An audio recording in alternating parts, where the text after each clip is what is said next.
Hey everybody, welcome back. As you can see, I'm still upstairs, so haven't journeyed too much downstairs lately. But uh, sounding like I'm going to be able to go Tuesday to get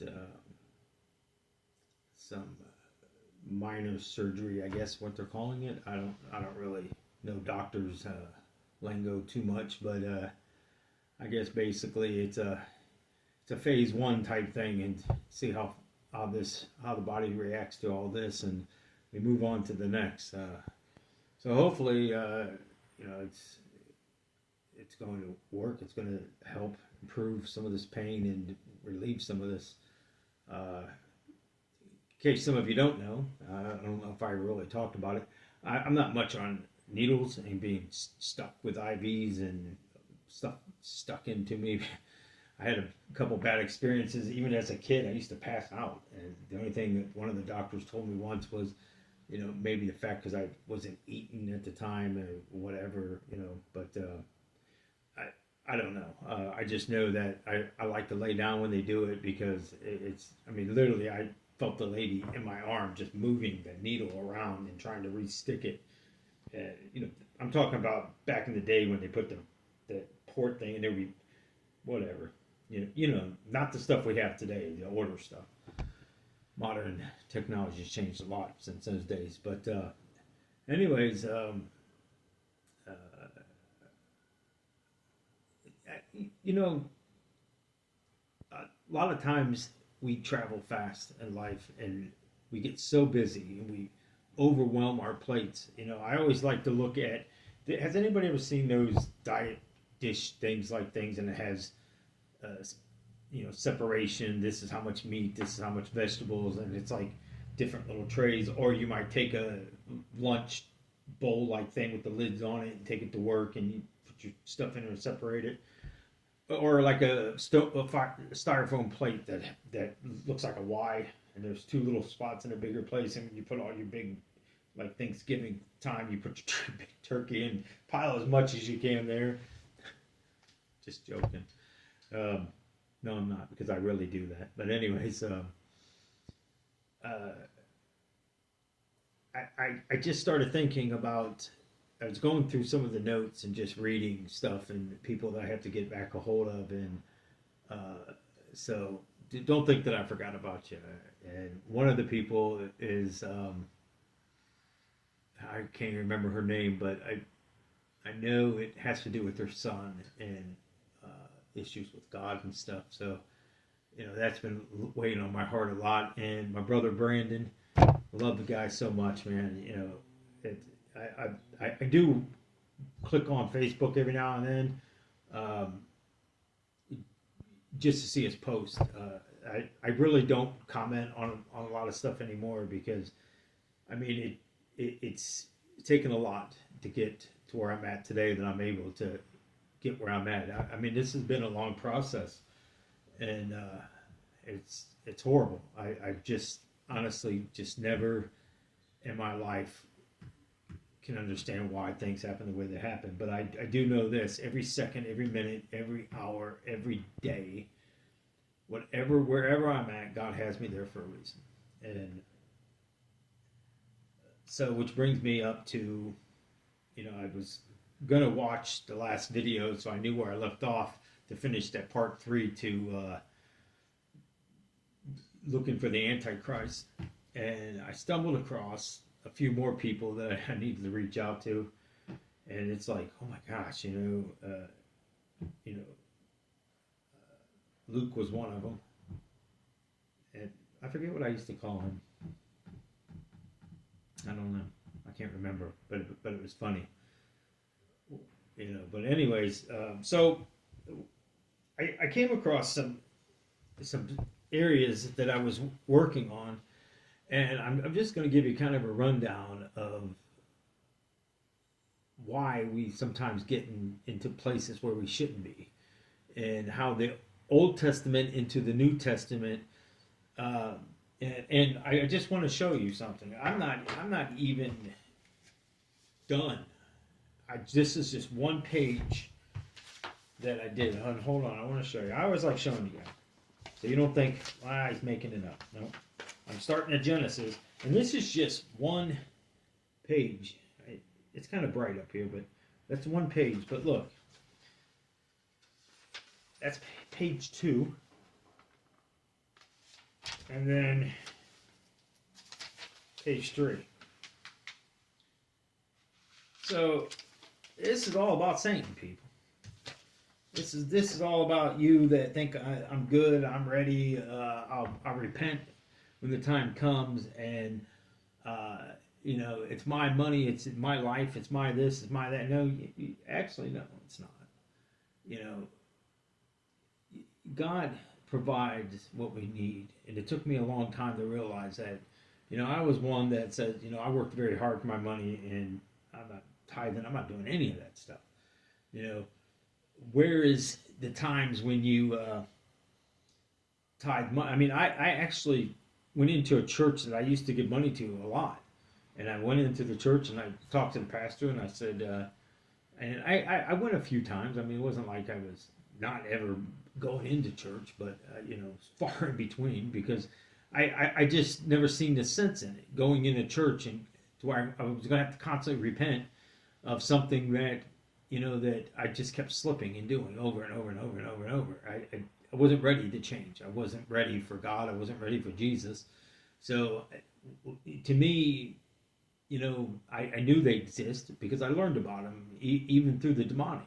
You learn about Jesus and you learn about that, but it's not like, it's almost like Christians, how we learn about Satan, what he's capable of, the Lucifer, the father of all lies, the deceiver, and all these things. But it's the opposite in the demonic, because they're the bad guys and he's the good guy. See, it gets switched around. So naturally, as we learned about Satan, I learned about who Jesus was. Well, it didn't take long for me to agree with what I was learning about Jesus, because I thought the whole thing was nonsense anyways. Well, what kind of a loving God will allow us to suffer? What kind of a loving God would allow us to have those moments and allow us to go through that? Where was this loving God when I was being beaten by a man? Where was the loving God when, the next guy my mom brought home was abusive? My grandfather was abusive. I mean, anybody goes and listens to the Hell video, I mean, you heard it once, you heard it probably more than you should. But, testimonies, man, churches are not doing testimonies these days. I don't understand why, because, I remember a long time ago when the Lord told me, to see my Father works, you have to be looking for it. People have to be, and that's testimonies. We got to be looking around, we got to be hearing this stuff, because it changes things of how we really see God. So I started asking the Lord. I was in prayer and I started asking him. I said, well, show me more about Satan. I mean, I know what I know about him, and I know what people, it's kind of that yin yang, I guess, because you got to look at it and go, I'm not here to disagree with anybody about who is speeding like that. A school bus driver. Huh. Okay. Glad my kids ain't on the bus. Wow. But you got to understand something here. I know some people believe that God became, he brought himself into Eve and implanted himself, and because, I mean, this is technically what you'd have to believe that God is Jesus in man form. So God would have to come down and impregnate himself into Mary, and then become Jesus in flesh. But again, I question the people that believe this. Then why would Jesus have to pray to himself? Why would he have to say, my Father? I am not good. I am not good, but the one who sent me is good. Read this stuff. It's in the scriptures. I mean, if you really, I never understood this. And it becomes one of those things that it turns into an argument. Like, not really like an argument, but it is. Some of them get pretty heated. I mean, I had a guy told me I was crazy. Literally. He goes, I can't even believe you believe the things you believe. I can't believe that you're going to tell me that Jesus is praying to himself. God is praying to himself. Okay, well, who's in the throne room? Because if the throne room is unoccupied, what's stopping Lucifer from going up there and sitting on the throne? Nothing. Nothing.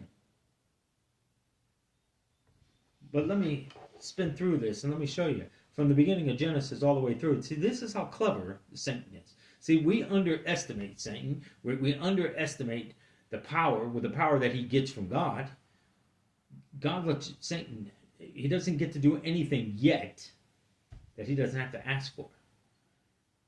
And you might say, well then, hey Nelson, what about, if the rapture is real, what about if the people are taken up before the mid or the post or the trib, or I'm going, oh my gosh, we're breaking this rapture down into 16 different parts now. Are we breaking it down just so you can believe that you're going to be okay and you're going to make it through one of the phases? People, why would you want to wait until Jesus is up on the clouds and the names are being called and your name isn't called? Why would you want to wait for that?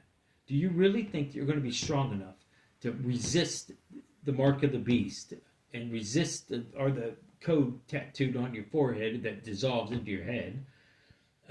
Do you really think that you're going to be strong enough when you're hungry and so hungry? I'll put it to a test to you, okay? Most people get 2 days off, okay? I want you, let's just say you get Saturday and Sunday off, or let's say you get a Tuesday or Wednesday. So start on Monday. Don't eat. Don't eat Tuesday. Don't eat Wednesday. And tell me how you feel. And if you can last through that, then I say take another day and see how many days you can get before you give in and you just start eating because you're so hungry. Your stomach is in knots. It gets to a point where you don't even want to eat. You start drinking water and you're spitting it out because it hurts to even swallow water. I've been there. I know. It's horrible. It's horrible. So let me read you something. And it's just to let you guys know, I've been trying not to do long videos, and not that I care what the world thinks, but I'm just trying to make it to where you guys can get it in there. So I may have to, I'm not even going to say I may have to, I know I'm going to have to. I'm going to have to really break this one up because, that's a lot. It really is. But it's good. It's good stuff for you. It's good food.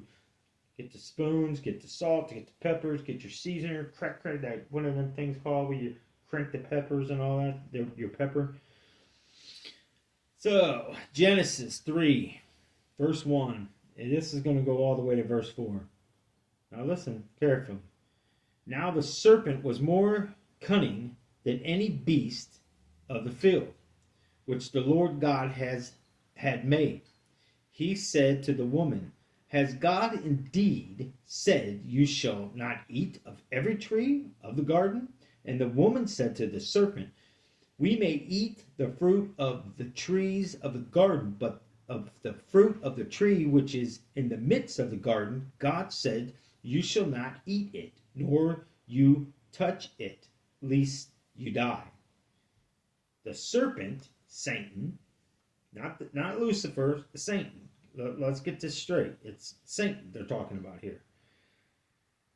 The serpent, Satan, said to the woman, you will not surely die, for God knows that in the day you eat of it, your eyes will be open, and you will be like God, knowing good and evil. So the woman saw that the tree was good for food, that it was pleasant to the eyes, and the tree desirable to make one's wise. She took of the fruit and ate it. She also gave to her husband, which her husband ate. That's where man failed, people. That's where sin started. He failed. He was supposed to watch over Eve and protect Eve. You notice Eve didn't come running to Adam anywhere in there with fig leaves and all this stuff on her or covered herself. She had no idea she was naked. She ran up to Adam, convinced him to take of it. Now, surely she did not die. Surely he did not die, or did they? When we go into sin and we lose ourselves and we get wrapped up into sin and we get lost in the pathway that we look back and it's full of thorns and stones and rocks, but it looks so beautiful when we started on the pathway. Nice and paved, and the yellow lines are down there, and you got the lines on the side of the pavement there, so you don't go off into the rocks. Oh my goodness, man! Satan's making this look so glorious. You can see the lemonade stands and the cheeseburger joint down the road there, and you're just trucking down there, getting all excited, and you stop by there and go, "Ooh, this looks nice." I know I'm not supposed to eat this, but man, this looks way better than that pear over there. And you take a big old chunk of that cheeseburger, and all of a sudden, worms and everything nasty that you can think of in your mind falling out of it, but the outside looks so pure. That's what Lucifer promises you. Nothing. Nothing. But rot. You're going to rot. We were talking today, about hell, and I was thinking in my mind going, okay, think about this for a split moment. I use this example, and I use it a lot. You think of a cremation. They got to fire up them furnaces and put the bodies in there, and it turns everything into basically ash kind of stuff, bones and all. So you think about this. You are no longer present in that body. And, you think about you think about how hot that is to disintegrate your bones. Now, let me ask you something. This is when I'm going to ask somebody to go up and tell the roller coaster driver here to see, we don't have a person with the controller standing like you do at Jogga Lake, and Jogga Lake's closed down now. Cedar Point, we got Cedar Point here. Most people know Kings Island, or whatever amusement park you got around you that has the big roller coasters where the guy controls it and stops it and whatever. Well, we don't have one of them on our roller coaster. See, we got a guy actually driving it. His name is Jesus. So I need somebody to go up there and tell Jesus we need to make a stop at the next stop, and we need to jump off for a few. And he's going to wait on us, because that's what Jesus does when we get lost. So, okay, we're coming up. Jesus stops the roller coaster. We're all jumping off, and we're telling him, man, we'll be right back. We're just going to go look around a little bit, look at the souvenirs, and maybe pick us up a few nice little souvenirs. And Jesus just smiles and nods. So now we're walking down this nice pathway. I told you they just paved it nice and pretty. Oh my gosh, this looks so nice. We take a few more steps. We get up to where the lemonade is, and the cheeseburgers or pizzas or waffle fries or elephant ears or whatever your fancy is. Carnival fries, cotton candy, peanuts, whatever. It's just they're handing everything to you, whatever you like. So you keep walking, and before you know it, it's like, ooh, I eat too much. But then you see the Coney dogs, and you run over there, and you get yourself one of those. You're like, man, it's going to be a while probably before we stop again. So, ooh, look at that. Deep fried Twinkie, deep fried this, deep fried that, So, you go through the whole 9 yards, and all of a sudden you're feeling kind of hot. And it just keeps getting hotter and hotter and hotter. And we're listening to our favorite music, and, you're drinking your soda, or some of you may be drinking your beer, or some of you may be having some wine, or I don't know if they sell wine at carnivals these days, but I wouldn't be surprised. Some of you may be drinking water, and all of a sudden your water's hot to the touch. You drop the bottle, and you turn around and realize, my gosh, it is burning up in here. And you start looking around going, oh no, where am I? You start feeling the heat, and your chest is blistering up, and your face is starting to blister, and you're popping, and you're pushing up, and as soon as all the blisters are popping, your face is burning even more, and your arms are beat red like a lobster, like you just laid out on 110 degrees day down in Daytona Beach on the beach and fell asleep. I know about that, but it wasn't 110 degrees. But I do know a little something about that nonsense. But before you know it, you're looking around and you're stuck. Because you look back. Now, picture people The barbed wire over a prison that rolls. I mean, we've all seen it. Even on movies or maybe driving past a prison that has them on it. I picture that, but picture that vines all wrapped all around, all different directions. You could, if you grab a hold of it, you're just going to cut your fingers off. But they're going to get glued back on. Don't worry. Don't worry. Yeah, it's just, it'll hurt and hurt and hurt while they're laughing at you. Because for a split moment, the demons are going to sit there and watch you because they're going to get so much pleasure out of watching you try to escape this horrible thing. Now they're just going to grab a hold of you and chuck you into this fire. And now think about the cremation. Now think about you inside of that coffin, beating on the coffin. Let me out, let me out, let me out. It's too hot. Nobody can hear you because of the flames and the noise of that cremation,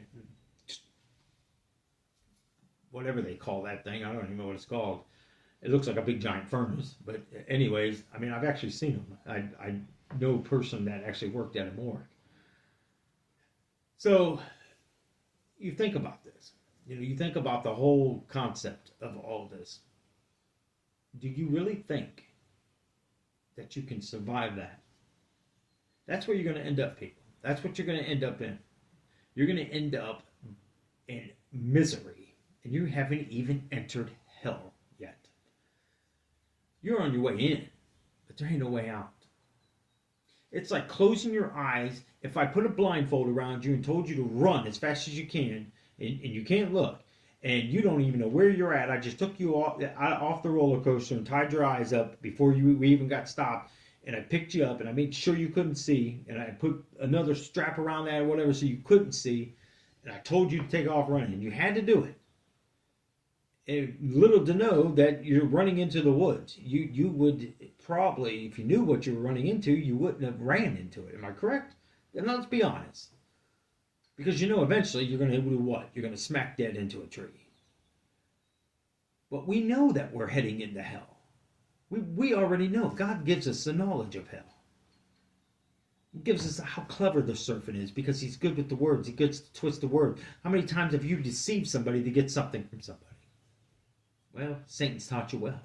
There's many people. Many people can. My sister Robin, the one that passed away from drug overdose, she was brilliant at it. I used to tell her all the time, go, you're not fooling me. I know what you're telling me is a pack of lies. If you need the money, let me know. My thing was as long as she wasn't buying, well, she bought cigarettes sometimes with it and stuff like that. But, I never wanted to know. I didn't want to know. But they deep down inside, I knew what she was doing. I mean, she wasn't into heavy drugs then. She was just into marijuana, which is the gateway. I mean, I don't care what anybody says. Anybody that says marijuana is not the gateway into the next realm of hell, you're lying. You just want people to be convinced that it's okay to smoke marijuana. Well, let me tell you, some people will argue the factor that smoking marijuana is better than driving drunk. Well, let me tell you what, it's not. Because, let's just go on, because that's a sad story to even try to go down. But think about it. You're in a realm now that you can't get out of. Once you're dead, like physically dead of the world, and we're not talking about Jesus already came and the Father called up that thing, because you realize when that time comes, and everybody is risen up that's in the book of life and their names are called. And you're not called. And you may say, well, I did good works. Well, go to Revelations. I'm going to get to that. It's in here where it speaks, I did good deeds in your name. I've cast out demons in your name. Get behind me. I do not know you. Think about it. You think about the disciples, Peter, Paul, and all. Not Paul. Paul wasn't really a disciple. He came later on, but he was on the road to Damascus when he got kind of turned around and was blind for 3 days. How long have you been blind? You think about, I think it's in Numbers.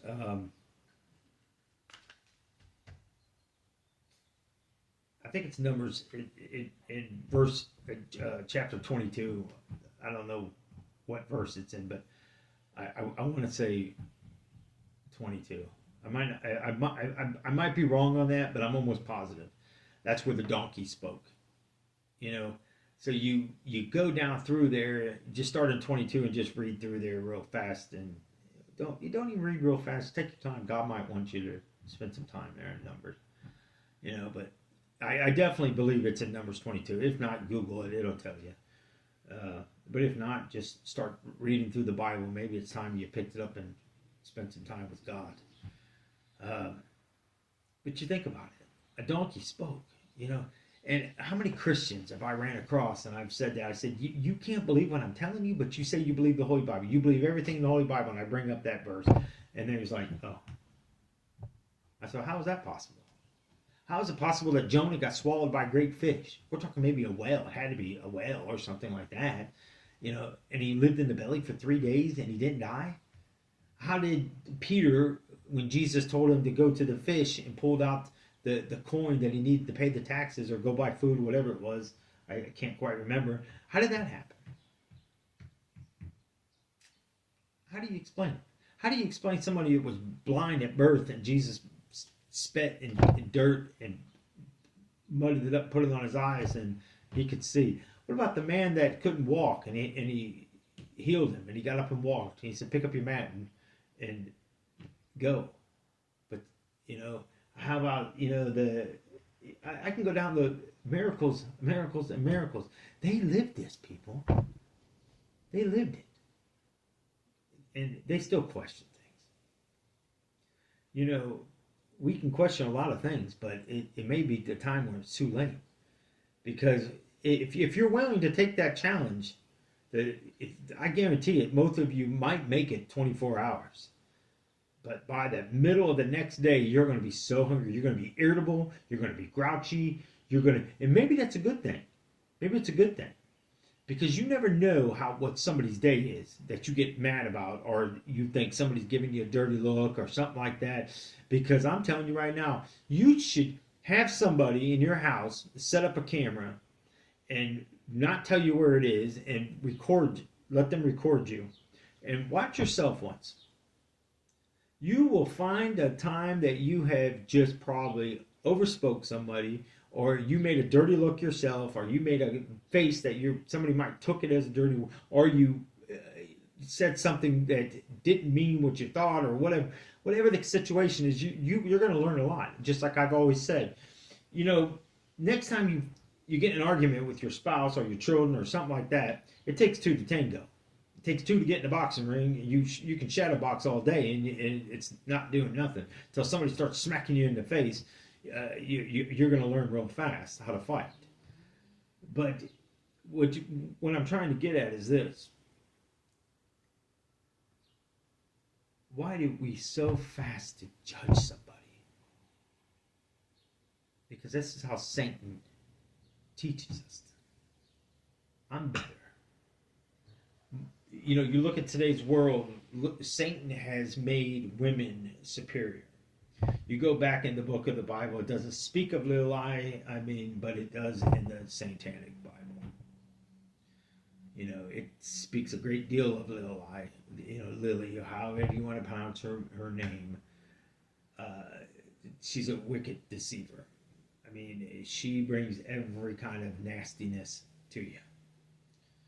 And unfortunately, today's times, people, it's sickening. Some of these shows, we were watching the old episodes of Amazing Race. I like to call it the American Race for some reason. Darlene just starts laughing. She goes, so she starts calling it now Amazing Race.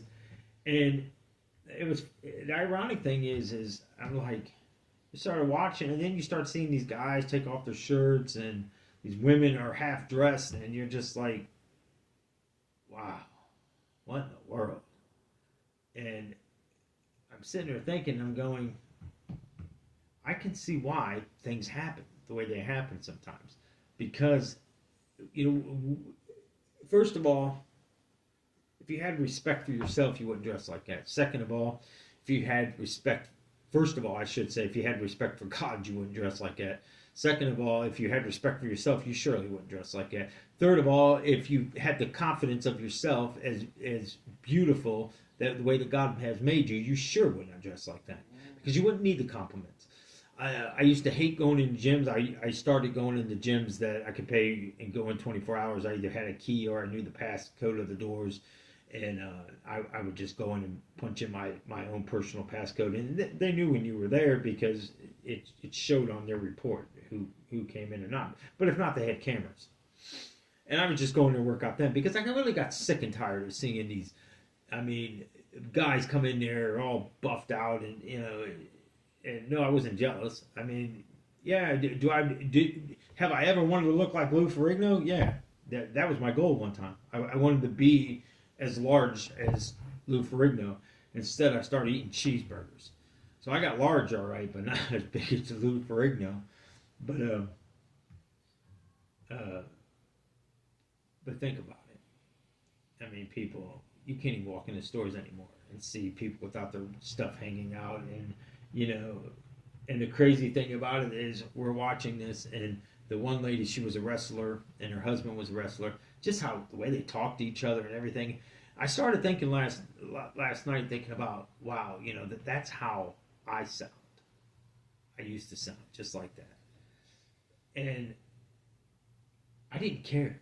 I didn't care that I was speaking to my ex-wife like that because of who she was and all the things that I was mad and disgusted with, and I didn't care. It was a way of, I guess, in a way of hitting her but not hitting her. You know, it's still wrong. It's still wrong. God created her. She has a purpose. Whether she ever gets to it or not, who knows? That is not my place. It's between her and God. In time, there is not going to be this big giant thing. You're going up, and let me tell you what. Your punishment. You're going to know your punishment. God isn't going to have to punish you. You're punishing yourself right now, and you don't even realize it because you're going to relive everything you have done wrong, and everything over and over and over every day for the rest of your life. It'd be like watching a movie. You stole something. You did wrong to somebody. You did wrong to your wife. Did wrong to your husband. Did wrong to your kids.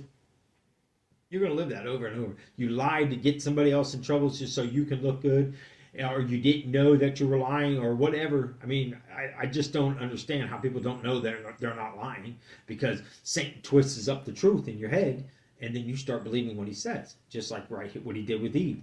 Now, I want somebody to come up to me and say, well, hey, Nelson, I don't believe that. Well, no, I just told you exactly. I just read it out of the word itself, how clever Satan is. If you think you can outwise Satan, good luck. I never was able to do it, and I'm glad that I don't have to even try to do it today. So let me go on to the next one. Let me open this real fast.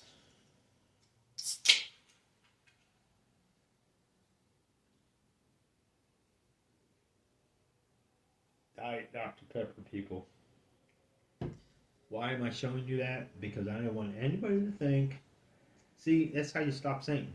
You stop the imagination from running. Because how many of you would have thought something if I held it down and opened it, took a drink off to the side and set it down? Maybe some of you wouldn't. Maybe if some of you think, well, he's slurring his speech. Maybe some of you would say, his eyes look glossy. Yeah, it's called medication, which I don't like to take. But today's a new day. So let's go off to the next verse. You ready? Well, come on now. We just got off the roller coaster. You got your cheeseburgers, your carnival fries, and elephant ears, and deep fried Twinkies, and whatever.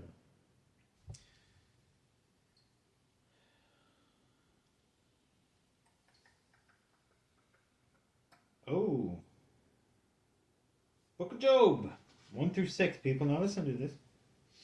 There was a man in the land of Uz, I guess that's how you pronounce it, Uz, U-Z, whose name was Job. Or Job. I guess, I don't know. I pronounce it Job. I might be wrong, but I don't know. And that man was blameless and upright, and one who feared God and shunned evil. Then the 7 sons and 3 daughters were born to him. Also, the possessions were 7,000 sheep, 3,000 camels, 500 yoke of oxen, 500 female donkeys, and a very large household. So that this man was the greatest of all the people, and the man was greatest of all the people of these. and his sons would go and feast in their houses, each on their appointed day, and would send and invite their three sisters to eat and drink with them. So it was when the days were fasting and ran their course that Job would send and sanctify them, and he would rise early in the morning and offer a burnt offering according to the number of them all. For Job said, "It may be that my sons have sinned and cursed God in their hearts." Thus Job did regularly. Satan attacks Job's character. Now, this is 1:6.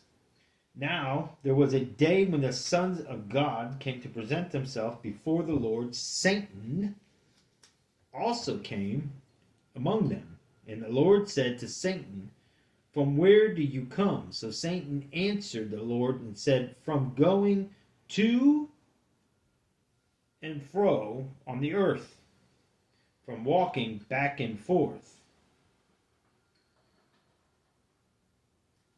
on it."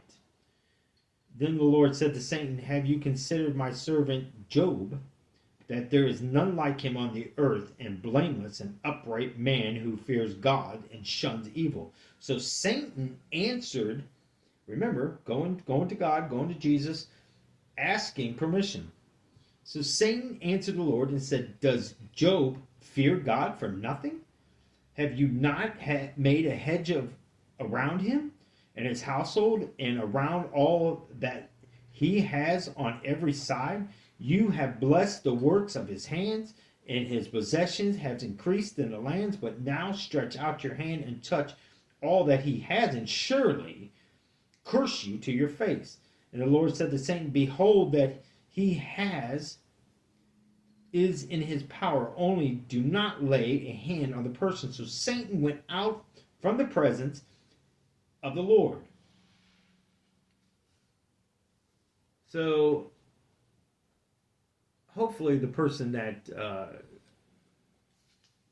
got me running kind of rampant on this Satan train here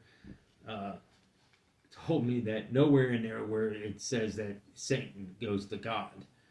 Right there it is, bud. I told you. Go read Job. There it is. Plain as simple. Because here's what Job wants you to know. Satan wants you to believe that no matter what you're doing, no matter what you're doing, he wants you to think it's okay. He wants you to think that everything's great. I just want to make sure I'm on the right.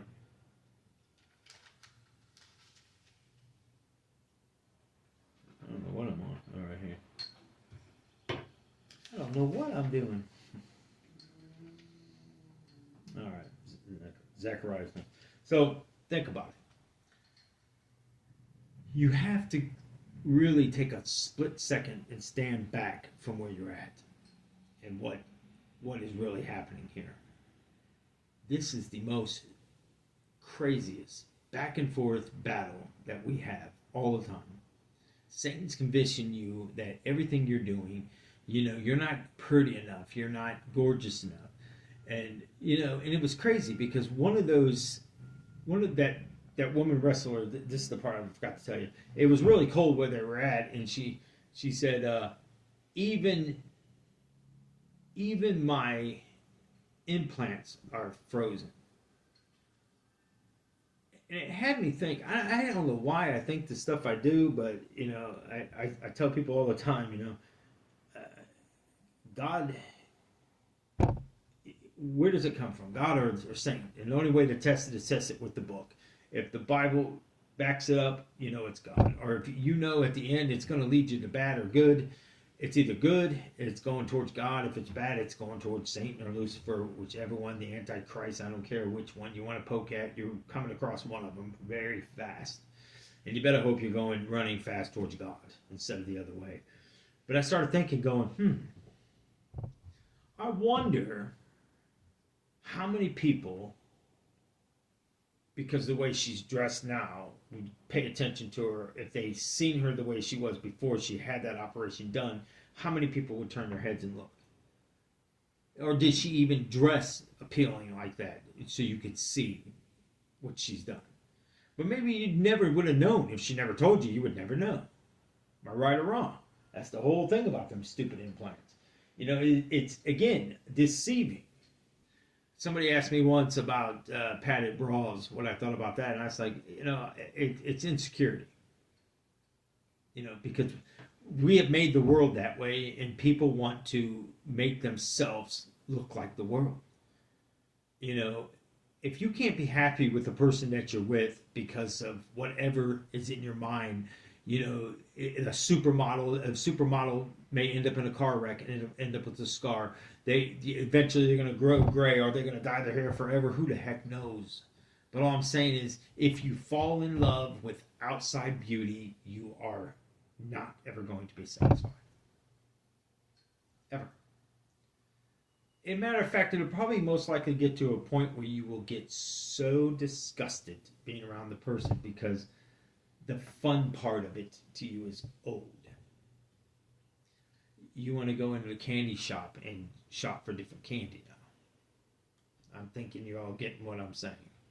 It happens more and more, not just on men and women, women and men. It's both sides, people. I mean, let me tell you, if you think a man that works where you work and that thinks you're attractive or something and only has one thing on the mind, they're just waiting to hear you go through a bad time with your boyfriend, your spouse, or whatever it may be. Vice versa, it could be a woman. And these days, that Jezebel spirit is there. But you got to be ready. I mean, if you're not in this word, you are not going to be ready for Satan. You're just going to fall under the tricks and schemes of him and what he's capable of doing. And I'm just being real with you. Take it how you leave it. Why is this guy on his right now?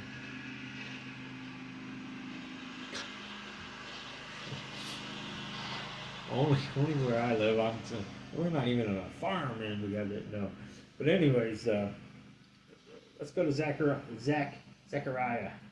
3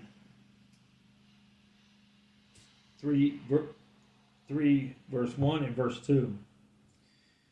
Then he showed me Joshua, the high priest, standing before an angel of the Lord, and Satan standing at his right hand side to oppose him.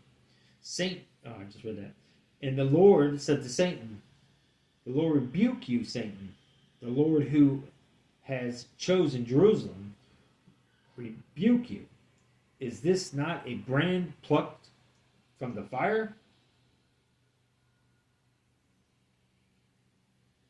And Joshua was clothed with filthy garments and was standing before the angel. Then he answered and spoke those who stood before him, saying, "Take away the filthy garments from him." And to him he said, Shall I have removed? Okay, that's going on with other stuff. But anyways, you see what I'm saying? Take away the filthy garments, because you don't even realize that you're standing in the filth. You don't realize what you're in. See, Zechariah here, it's a totally different situation. But what I'm saying is, look, you don't even look at yourselves long enough anymore. Depression, I'm not good enough, and we take things in the way that we want to take them, and why are they asking me this? Oh, I ask people all kinds of crazy questions because I'm curious to test your spirit, to see where your minds are, to see where it is. And you might say, well, Nelson, that's foolish, that's nonsense. No, you can learn a lot about people. You can learn about how people see you as a person. I mean, I found out real quick, and I'm not bringing it up, but I found out real quick how my family sees me. I mean, it was shocking, some of the stuff I heard. I mean, it was beyond. So, but today, I just pray. I pray for all of them. People that have done wrong to me. I beat myself more longer than asking Jesus to forgive me of all the bad that I've done. And it's amazing how people can look at me today, and some people call me a monster and stuff, and I sometimes kind of chuckle, and I'm like, no, no, no, no, no. You have no rights to even call me that because you wasn't there when I was one. And I'm not bragging about it. I hate it. I hate that I was that way. I really do. I always thought I was a strong man. I always thought that uh, I had knowledge of things that I could do, and I could outwit somebody. I could fight somebody or strengthen somebody just by allowing things to come in me. It was a win-win situation, or was it? Nothing is worth your soul in hell. Nothing. Let me tell you, if I was to take 2x4s and jam nails and glass bottles and put the glass neck down into the bottle and secured it in there, and the sharp parts of the bottle was there, and put some hooks in there, some all kinds of claw looking things or whatever. Something must be on fire, man. It is. Smoke is coming. What in the world? Oh boy. Good thing my house insurance is paid. They'll be living in a cardboard box down by the river. Seriously, I think something's on fire out there. Huh. But anyways, where was I at? Oh, so I'm grabbing a hold of you, and I got a rope tied around your arms, and I'm dragging you. And as you get closer, we stop, and I have the guy wrap the rope around your feet, push you down, and I just start dragging you. And I'm hooking you up to this winch. I'm turning it on, and it's dragging you, and you're laying straight down like the Superman deal, and you're looking straight ahead at them 2x4s and all that stuff there, and you're getting ready to get closer, and all of a sudden you feel the glass breaking and just cutting you. The nails sticking up in you and just ripping you down. Not the nails that you think, people. Not Freddy Krueger here. I'm talking them demons. Them demons got some nails, sharp nails. They'll just grab a hold of you and just. And a lot of people don't believe it, but you will. You will if you end up there. You will. When you get drugged across this, and there is parts of hell that the floors are nothing but sharp, jagged. If you was to take a piece of coal and sharpened it, because that's what it kind of looks like, cold floors, but you sharpen it up in pokes, and you just go across it, it just cuts you like crazy.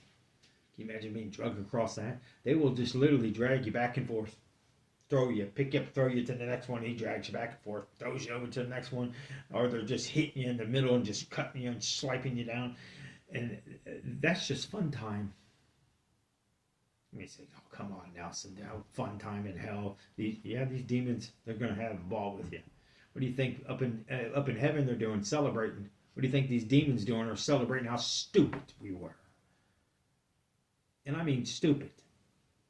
How many freaking times does people watch these near-death experiences, and you go on there and you read all these comments and you're reading all this stuff and you're going, oh yeah, and I'm scared of that, but then you keep doing what you're doing.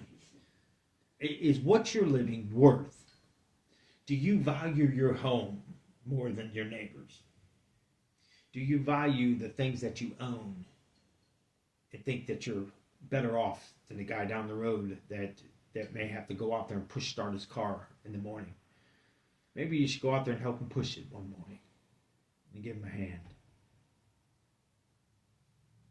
Or what about the poor person that is out there raking the leaf with a broken rake, and you ever stop and think maybe going over and give him a hand and just rake the yard with him? Maybe just sing a song, don't say a word, but just bag up the leaves, throw them on your trash pile, and you You're going about your day. Well, I'm not doing no free work.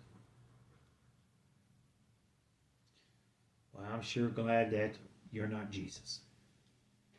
Because Jesus freely came to this earth and freely went to the cross for us. I'm a Christian, Nelson. I'm going to heaven. Are you? Are you positive? What about bad thoughts? You got any bad thoughts?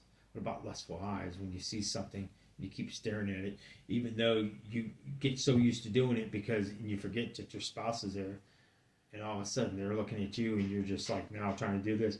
I get to a point if I'm looking around and I see somebody like that, I just start turning my head. Now hold on. Not that I'm guilty or I'm trying to not do it in front of my wife or something. No. First of all, out of respect. And second of all, I don't give Satan the opportunity to put that thoughts or anything into my head. Because if I'm not careful, it can happen quickly. But I'm very careful. Very careful what I do, who I'm around, and I make sure. What if my wife got, it was the opposite way around? Well, you know what? That's between her and God. Who am I to judge her? I'm not to judge her. I am to gently correct her and say, what you're doing is wrong. If she continued to do it, that's that again. I did what I had to do. I spoke what I had to do as a husband, as a leader, and as a child of God. It's up to you, to do what you do. And is anybody sinless? No, Jesus was the only one. Jesus was the only one that was capable of going. And, you go into Revelation when it says the only perfect lamb is the only one that was capable of breaking the seal. It's up to you. Take it for what it's worth. But if you really think you can get away with it, then have at it. That's all I can tell you. All right. Matthew 4, 1 through 11. Oh, I like this one. This is right after Jesus was baptized by John the Baptist. Now, hold on now. Stay with me. Then Jesus was led up by the serpent into the wilderness. Well, we know who the serpent is. It's Satan, because the same serpent, that was there before. Well, hold on. Let me rewind that. I jumped ahead. Jesus was led up by the Spirit to go into the wilderness to be tempted by the devil, Satan. And when he had fasted 40 days and 40 nights. Now, Jesus went fasting for 40 days. No food, people. No food. He's relying on God now. He's relying on God to keep him nourished, to keep his spirit going. No food 40 days. I'm only asking you to do it for how many days you can do it. Go on there and start marking the calendar and see how many days you can do it. Can you do 40 days? I couldn't tell you how long I went at one time, but I know it wasn't no 40 days. That'd be horrible. But Jesus did it. 40 nights. Afterward, he was hungry. Now, when the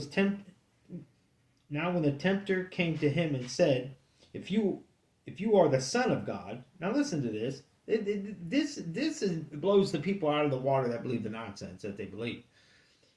Satan even said, "If you are the Son of God, if you are the Son, not the Father, if you are the Father of the Father," he said, the Son of God, that these stones become bread. Command these stones to become bread. But he answered and said, "It is written, man shall not live by bread alone, but by every word that proceeds from the mouth of God." Then the devil took him up into the holy city. I don't know if I'm supposed to read all that. I just like reading what he gives. Okay.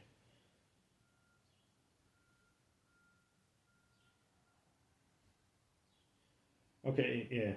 It's all the way up to one. Okay. Then the devil took him up to the holy city, set him on the pinnacle of the temple, and said to him, "If you are the Son of God, throw yourself down. For it is written, he shall give the angels charge over you in their hands.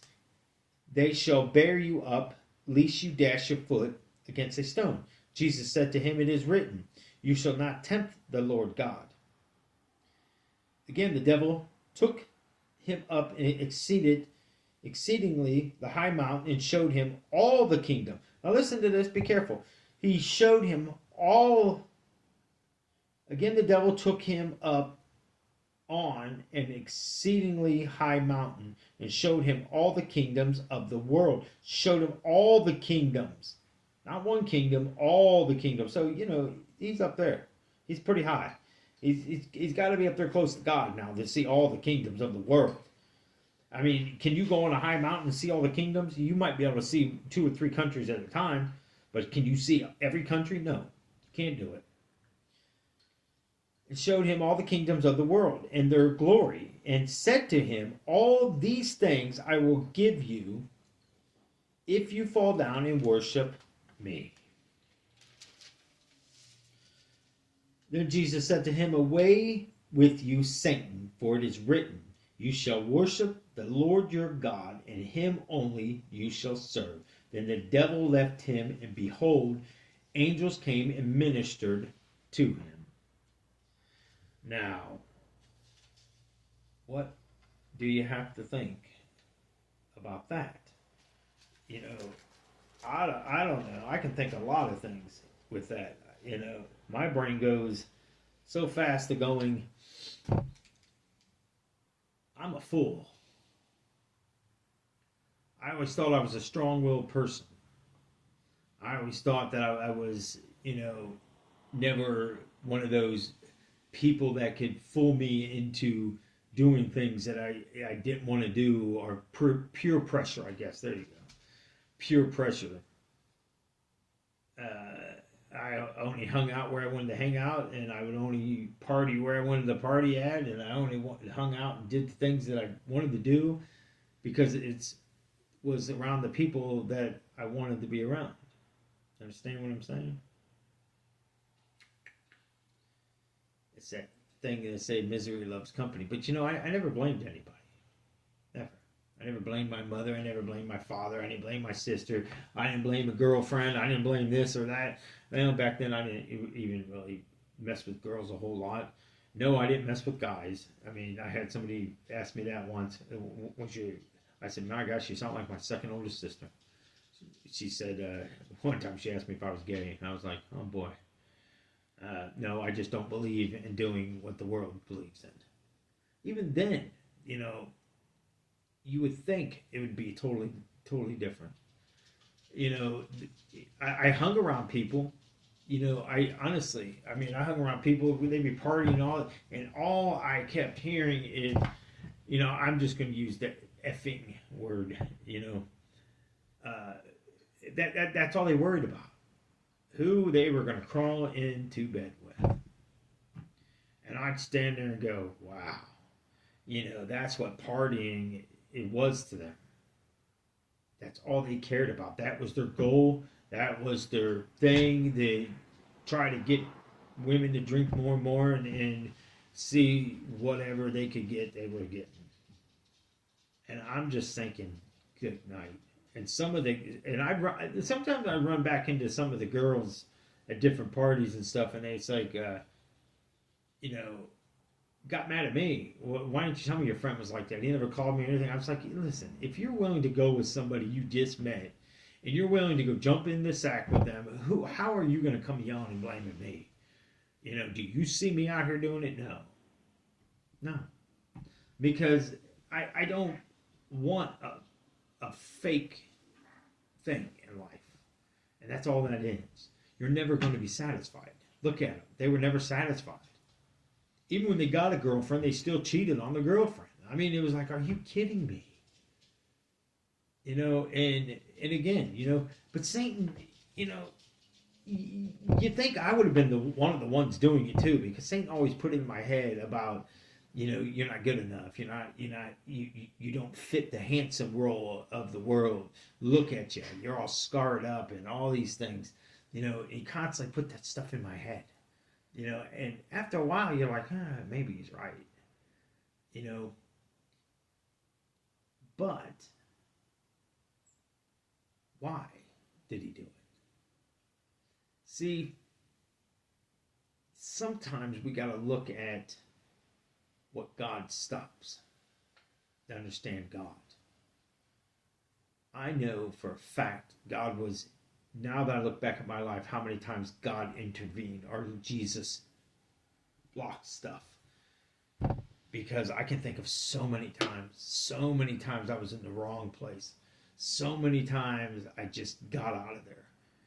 And you start thinking about all this, man, and I'm like, God, I'm so grateful that you spared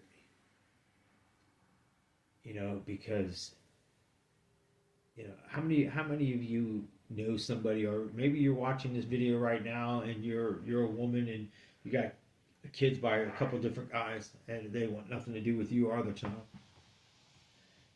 How many times have you been mad at the person? They won't pay child support, or they're low down this or this and that. Well, you know what? Hate to say it, you need to go look at yourself too and blame yourself. Because again, it takes two. Because if they raped you, there is laws against that. And these days, it's easier to prove rape today than it was back then, because oh my gosh, you especially today, you look at these date rape drugs and all that. That I finally had to do. I don't know which it is, but I actually had to go up and look up that, I forget what it is now. That one that they're like, they can't yell or speak or anything like that, and these guys are raping them, but they know they're being raped, but they're just like comatose here. And I'm sitting there thinking in my head, going, wow, how horrifying. But then, don't get me wrong, just hear me out before you start clicking me off or getting ready to put on that comment, what in the world are you doing? I start thinking, wow, how horrible for you. Not what he's doing to the girl at the moment, but what's going to happen to him in hell. That's why God says to have mercy on the people. I know it's hard to forgive somebody that done that to you. I know it's hard to forgive some of the things that people's done to me, but you got to do it. I'm not saying what they did to you is right, and I'm not saying to you you're not going to be a little messed up, but you don't have to be a little messed up, because God can fix it all. God sent Jesus to fix it all. Jesus took every sin when he was on that cross, every sin from their times to our times, into himself, and removed himself and went into the grave and released it. So you didn't have to. Because we weren't worthy enough. We weren't clean enough. We weren't pure enough. Think about it. I know what you're going through. It's horrible. I told you, I had a good friend of mine. She got raped repeatedly and she killed herself. And it was hard. It was really hard to deal with it. And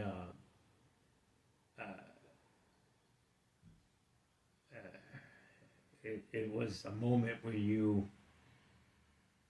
when you find out, and then especially when you find out that you knew 3 of the guys that were part of it.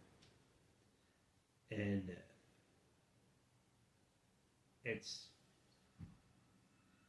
the most challenging moment of your life, especially when you run into one at a time. And I just sat there and looked at the guy, and he looked at me and he goes, "No, Nelson, just relax." I'm like, "Relax? About what?" Who are you calling me? I don't know. And I said, "You have no idea what you did." And he said, "Well, I was drunk and I was, everybody else was doing it." I was like, "Oh, so that gave you the right." I said, "Did you realize she took her life?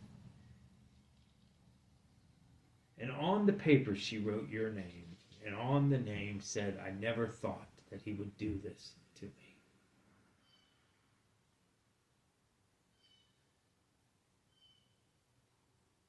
I found out about a year later he ended up taking his life because those words haunted him over and over and over. But I wonder, did he repent? Or did he drown himself in alcohol?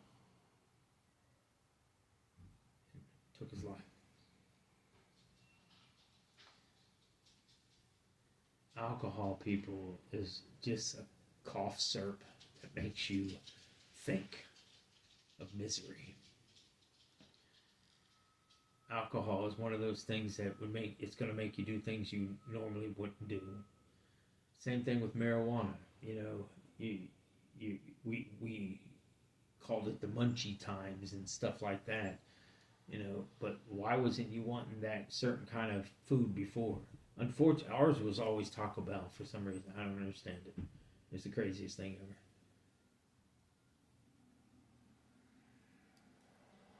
But you see how clever Satan is in your life, and how fast you spiral out of control into hell. How guilty you are for what you have done to Jesus that took it all. The God that has sent his only begotten Son. Doesn't matter if you believe God is God and Jesus is God. I don't care how you believe, whatever you believe. I'm just saying, hear me out. Just for a moment, if you do believe that God is Jesus and Jesus is fully God, well, we can go down that avenue some other time. But for right now, just keep it in your mind however you want. You can even keep in your mind right now that Mary is great. Oh, that's all she said. They're going to see me as great. And Mary can't save me. I can't save you, but I can teach you. Mary taught, I would imagine. But why then, when Jesus was on the cross and he said to John, you know, and his mother, woman, this is your son. Son, this is your mother. Why? Jesus had other brothers. Because John was the youngest, maybe? Maybe. Who knows? That's the love Jesus has. Unconditional love. We don't. We choose to love whoever we want that does right by us or good by us, or that you think, how many times have you had a BFF from high school, I mean, all the way through grade school? Some of you went through the same elementary, junior high, high school, graduated, maybe went to college together. Yeehaw, did your little sorority things and all that nice, happy, low-key stuff. Got married, have some kids. You live in this nice neighborhood, and you know, you got the HOA and all these good things going on. Maybe you don't. You got a pool in your backyard and your neighbor don't. Or maybe you just going out and bought a big giant speedboat that you never use, and you know, all these nice fancy dancy things, and you're in debt up to your ears, but you think you have accomplished the world.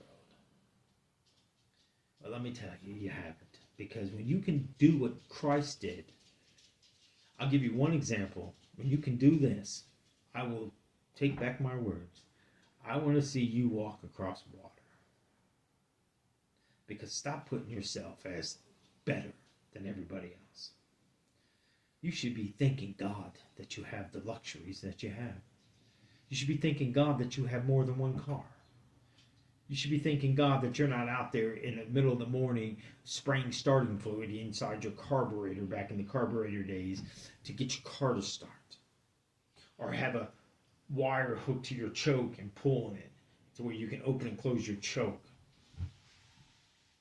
Or your starter's out and you got a stick shift and you can push your car and start it. Or park on a little hill and just push it a little bit, jumping back in the car and popping in first gear and get moving. That was me. I had more toggle switches and more crap in my car. One worked the electric fan. When the electric fan started coming out, I had one working my blower motor. It would just stay on high all the time. I actually had one that operated my wipers. I actually had my one wiper went off on the passenger side. I actually took a piece of copper. It was a thin piece of copper, and I wrapped it around it and wrapped it to the other blade, loosened the nut enough to keep it in place, but freely move. And the ones, my driver's side would work, and that's how I use my wipers.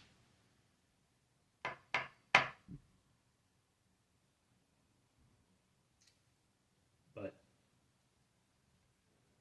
who am I? Nobody. I had dreams, people. I had big dreams. And I always ask God why.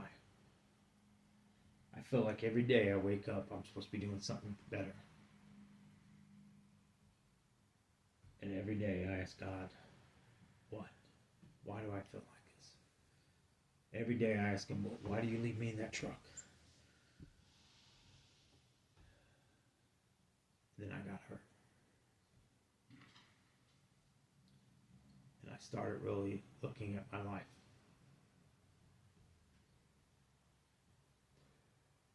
And I remember He showed me, I'm going to show you something.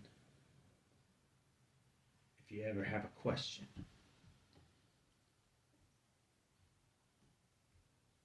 and I hope the heck a lot of you have the same thing that I have, you know, not that I ever doubted if Darlene loved me or didn't love me, you know, sometimes you wonder, you know, you're like, you know, am I still the person that she fell in love with 15 years ago?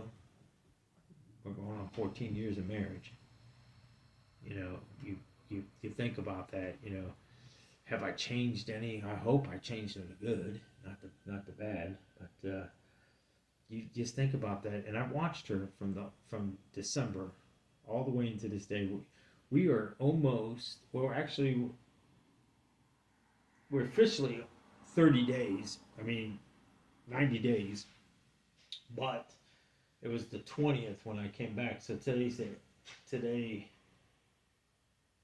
well, whatever day it is, it's like 3 or 4 days till the 20th. And, you know, you think about that. And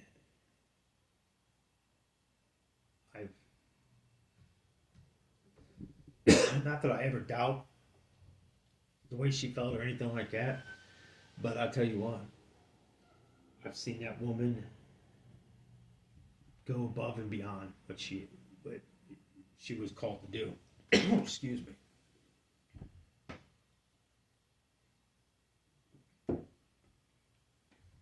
I think about sometimes when doors close and how I was falsely accused of things, even at the trucking companies and stuff like that. And I think about when I talk to the owner, he's supposed to be a Christian, you know, and when I'm telling him all this stuff, and I'm the bad person. I'm the bad person because I got out of my truck because nobody would listen to me. You know, I was at that company for 4 times. And each time I got out of the truck, I had a legit reason. And then you come to realize, maybe I wasn't supposed to be there. Why did it continue to happen? I don't know. You know, and then one thing led to the next and the next. And it's like these trucking companies, I'm telling you, people, even where I'm at now, I just sit there and shake my head like, I wanted it so bad where I'm at now. You know, I wanted to feel like I was somebody. And I know it's worldly, and I know, but I just wanted to prove to people that told me that, oh, this company's never going to hire you. You're a seat jumper. What we call a seat jumper is somebody that might go to a company long enough to get a sign-on bonus or, you know, get whatever they're after out of that company. And it gets to a point, you know, your career starts going 6 months, 8 months, or whatever, and you know, then you bounce into another place or whatever. That's what a seat jumper is, most likely that. But I wasn't after. Most of the places I was at didn't even have sign-on bonuses, to be honest with you. To me, a sign-on bonus was just a crappy company that promised you a big sign-on bonus, and it took you a whole dang on year to get it. That's not a sign-on bonus, people. That is holding a dog bone over your head and making you chase on a treadmill that you're never going to get it until they finally decide to give it to you. And most of the time, it's a year. Or you go to these places where they make you sign something stating if you leave before 6 months or anything like that, we're going to take this out of your check, this out of your check, that out of your check. That just tells me you got a sorry company. And I'm telling you all this because, not because it has anything to do with it, but it does. Because look how Lucifer draws us in. He gives the power and authority to Satan. You know, depending on what verse you're reading, Luke, when Satan says, I'll give you all that was given unto me, I shall give to you if you bow down to me. Meaning, he got it from Lucifer, and he's going to give it to Jesus as long as he bows, because at that point, if he bows to Satan, Lucifer's dying. See, Satan's an idiot, anyways. He's the biggest idiot, biggest moron, because what does he do besides trick you because you don't know the word? But what he does is does Lucifer's work, where you think what happens when the Antichrist takes place, Satan is still going to be used, but when Lucifer takes place, he's out of here. So are most of you when the rapture comes. Lucifer don't need you here. Off the hell you go. And these so-called Christians, these so-called believers, why are you still here if you're such a believer? Oh, you're going to live it. Wait till you see their heads getting cut off for the ones that refuse, because now they know, oh my gosh, this is really true. Now I got to live this horrible life. What if God makes you live that 7 years before you lose your head, and you're tortured, and you're raped, and you're beaten, and you're whatever, but you're not going to die. You're not going to die. The only way you're dying is beheaded. And you're seeing people get their heads cut off, and you're seeing them get their heads cut off because Lucifer's going to do away with you eventually, because he don't need you here. He don't want that underground secret thing going on. He doesn't want people to be transformed into there, because they're going to tell you it's aliens and all these things. And I mean, now there's drones flying up. I mean, look at that one I seen on the highway. You know, I still think about that thing. I'm like, what the heck was it? I was just talking about it the other day. What is it? It's whatever we want. It's better than heaven. I'm not going to hell. I'm going 6 feet under and I'm stopping. Well, that's the stupidest thing. I used to think about that going. And finally, one day I was at a cemetery, because I used to mow a lot of cemeteries, doing lawn care and stuff like that. And I remember I was at this one big one. It was the biggest one that we had all week. And I was sitting in the back in the shade, and I didn't really want to sit by anybody that day. And I just sat there back there by myself, and I was just sitting there thinking, 6 feet under, and they would just happen to be digging a grave for a funeral that was getting ready to happen a couple of days from there. We actually mowed that one ahead of time, so we didn't have to be there to disrupt anything. Even if they did, we'd stop the mowers and stuff when they came in, and we'd wait till they were done.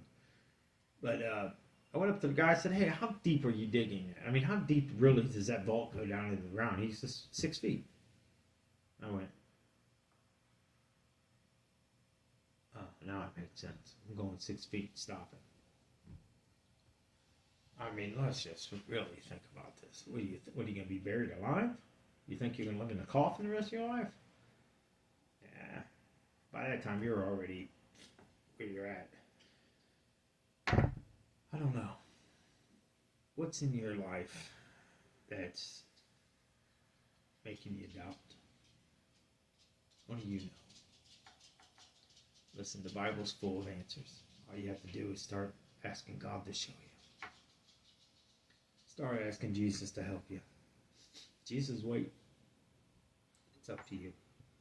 So, God bless you guys. I'm going to end this one now and go from there. And until the next one.